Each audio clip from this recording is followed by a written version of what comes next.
la reunión con los empresarios muy bien. Es que es cosa de preguntarles a todos, como lo hizo el de JP Morgan, el banquero, vino aquí y se reunieron los mismos, Claudio,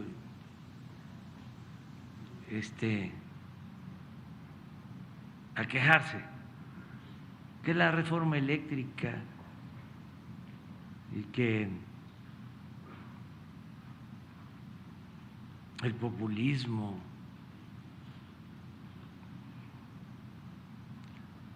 el autoritarismo,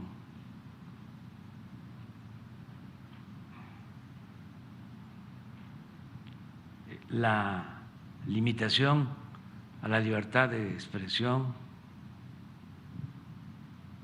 todo eso, pero sobre todo la cuestión económica. Y de repente les dice, ¿y cómo les ha ido en sus negocios? Y hay un silencio. Y tienen que decir, bien. Bueno, y entonces, ¿por qué se quejan? Y ahí les dijo, nosotros desde fuera tenemos otra visión de lo que está pasando en México y reconocemos que hay estabilidad económica, que hay estabilidad financiera y estamos invirtiendo. Y ahí está lo de la inversión extranjera. Eso se los dije en la comida, ya lo sabían, porque todos los que estaban ahí, todos, la mayoría, pues se les ha ido bien, en general. ¿Y por qué les va bien? Bueno, porque no tenemos crisis de consumo, a pesar de la crisis sanitaria que produjo la crisis económica, como ayudamos abajo, de abajo hacia arriba, con los programas de bienestar, lo que aquí decía David, con las remesas, que esos sí son héroes, heroínas, nuestros paisanos migrantes. Sacábamos la cuenta anoche que nada más de enero a septiembre han llegado a Zacatecas remesas por 1,150 millones de dólares. ¿Cuánto es esto? Llegan a Zacatecas en promedio 2,600 millones de pesos mensuales de nuestros paisanos, como 35,000 millones de pesos al año. Es más que el presupuesto de Zacatecas, lo que envían nuestros paisanos. Y en estos últimos tiempos se han incrementado las remesas. Entre más se ha necesitado, más apoyo están enviando a sus familiares. Por eso mi planteamiento ante el presidente Biden de que se les atienda, se les regularice, que no se les maltrate. Los vamos a seguir apoyando en todo. Bueno, pero ¿qué produce esa derrama económica? Pues que la gente tenga para comprar sus mercancías, se favorece el comercio, se favorecen las industrias. Si no tuviese dinero el pueblo, para adquirir lo básico y también lo no tan básico, pues entonces sí, se afecta el comercio, se afectan las empresas, todo.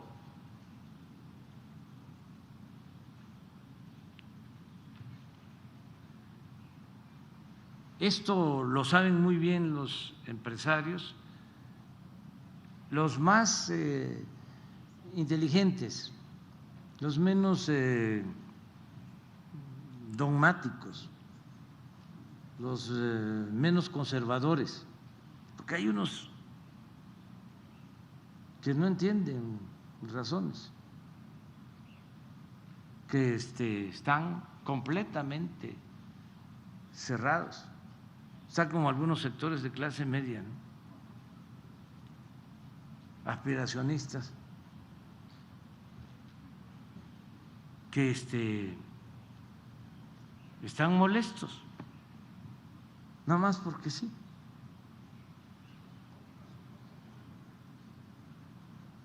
Porque no les ha aumentado el precio de las gasolinas, no les aumenta el precio de la luz. Estamos luchando todos los días para garantizar que haya seguridad. No tenemos tasas altas de desempleo. Enfrentamos el grave problema de la pandemia con eficacia. Nos dolió muchísimo porque hubieron pérdidas de vidas humanas, siguen habiendo, pero en el concierto de las naciones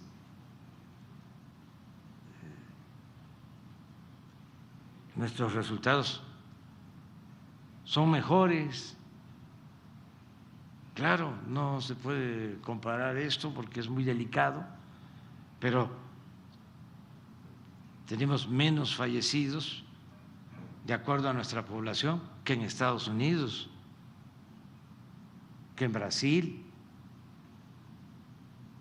que en Argentina, que en Colombia, que en Perú. Pero eso no se dice y tuvo que ver, pues, desde luego, con la gente,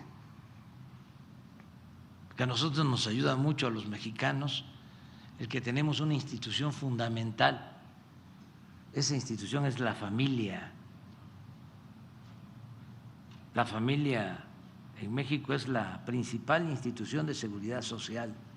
Eso es algo extraordinario, único. Por eso hay que evitar la desintegración de las familias.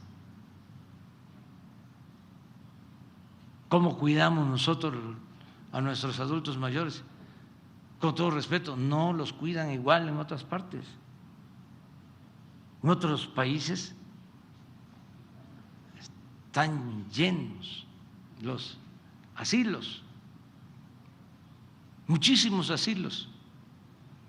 Busquen ustedes en el internet cuántos asilos hay en México, cuántos asilos hay en Europa por país, cuántos asilos en Canadá, cuántos asilos en Estados Unidos. Se van a dar cuenta que nosotros tenemos en nuestras casas a los adultos mayores. Y eso es protección. Eso tiene que ver con costumbres, con tradiciones, con cultura, con la fraternidad que hay en las familias mexicanas. Nos ayudó mucho el pueblo, los médicos, el personal de salud de primera, a pesar de que los conservadores del bloque reaccionario estaba en contra, no tuvimos un paro de médicos durante la pandemia. y empezaron a trabajar porque así se presentaron las circunstancias, sin el equipo de protección necesario, porque no teníamos, no había en el mundo equipos para protegerlos y arriesgaron su vida, muchos, para salvar vidas. Y también el que se consiguió la vacuna, primero que en otras partes, vacuna suficiente, nunca nos han faltado y vamos a continuar vacunando porque con este tiempo, ya la llegada del invierno, vamos a tener más riesgos. Ahora está a la baja la pandemia, los contagios, pero no debemos confiarnos y lo mejor es que el que no se ha vacunado acepte vacunarse, protegerse. Y no es obligatorio, no es por la fuerza, es voluntario, pero tenemos que seguir vacunando. Ya comenzó la vacunación de 15 a 17 y estamos vacunando a rezagados y no se descarta una tercera dosis, empezando con adultos mayores, de protección. También no nos faltaron las camas, no nos faltaron los ventiladores, no se dejó de atender a la gente, nadie se quedó sin una cama, sin un ventilador, sin un médico, sin un especialista. Entonces, todo eso ayudó mucho. Y están conscientes los empresarios con los que me reuní del avance y ayuda para escucharlos, sus planteamientos, sus preocupaciones. Esto de la reforma eléctrica, explicarles que pues tiene que protegerse a la Comisión Federal de Electricidad, porque si no nos vamos a perjudicar todos. Gracias a la Comisión Federal de Electricidad, en la crisis del invierno pasado, salimos adelante en una semana. ¿Cuánto les llevó? Esto lo voy a seguir diciendo. En Texas, un mes sin luz, padeciendo de frío, sufriendo. Texas. Y como se incrementó el precio del gas, como no se veía en mucho tiempo, todo ese aumento en el precio del gas se lo trasladaron a los consumidores. Vino en el recibo de la luz en Texas. Aquí no hubo aumento. Entonces, ¿por qué? Porque la Comisión Federal de Electricidad no tiene fines de lucro. Una empresa particular, nacional o extranjera, pues va por la ganancia, no les importa el pueblo. Si lo que estamos haciendo es concientizando a empresarios para que tengan una dimensión social, una dimensión cívica y que hagan negocios con utilidades razonables, que no atraquen, que no roben. En sentido estricto, los que actúan así ni siquiera son empresarios, son traficantes de influencia. Pero tenemos que cuidar el interés general, el interés de todos. Nada más les hablaba yo a los empresarios, y aquí lo he dicho, del ejemplo de cómo se atrevieron a comprar gas a empresas que no necesitábamos. Tenemos un excedente de gas natural del 40%. Y en los contratos que firmaron se tiene que pagar el gas, aunque no lo utilicemos. ¿Qué? ¿No se pusieron a pensar de que se iba a afectar la hacienda pública? Pues no. Ellos iban al atraco, a robar.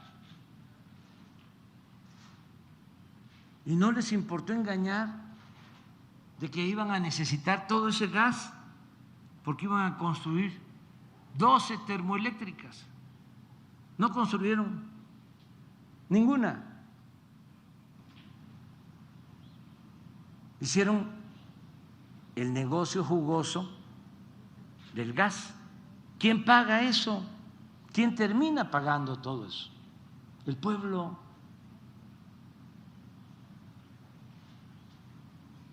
Es lo mismo de lo de la luz. Que dices, ¿es legal? Sí, porque cuando te permitieron recibir subsidio, tú mandabas. No había un gobierno que defendiera al pueblo. El gobierno estaba al servicio de una minoría rapaz. Y entonces tú hiciste las leyes a la medida de tus intereses. Tú llegabas a sobornar a diputados para que aprobaran reformas a la Constitución, a las leyes, y te tocaran a ti beneficios, subsidios, y por eso tú, empresario, potentado, con muchas influencias, pagas menos de luz que lo que paga un hogar de familia pobre o de clase media. Y entonces vienes ahora a decirme, es que yo actué en el marco de la legalidad. Sí, la que tú creaste, porque tú apoyabas a los partidos que le dieron la espalda al pueblo. Tú apoyaste la aplicación del programa neoliberal para proteger a minorías y dejar en el desamparo a las mayorías.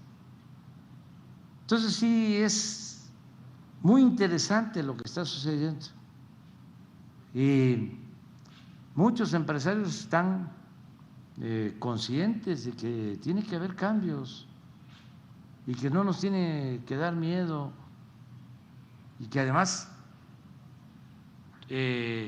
nada se hace al margen de la ley, ni mucho menos por encima de la ley. Hay Estado de Derecho que no había antes. Comentaba yo de que envío la terna al Senado y ¿cómo era antes? Se enviaba la terna, pero se le mandaba a decir a los senadores, ¿no?, quién era el elegido. Y ya en el Senado pues era un formalismo, era para llenar el expediente. Ahora no, mandé la terna y me enteré por los medios, cosa que me da una gran satisfacción, me produce una dicha enorme. Decía Vasconcelos que la diferencia entre Porfirio Díaz y Madero era de que Porfirio Díaz mandaba las listas de los que iban a ser diputados y Madero se enteraba por la prensa de los que resultaban diputados. Eso es el ideal. Lo mismo cuando la Corte nos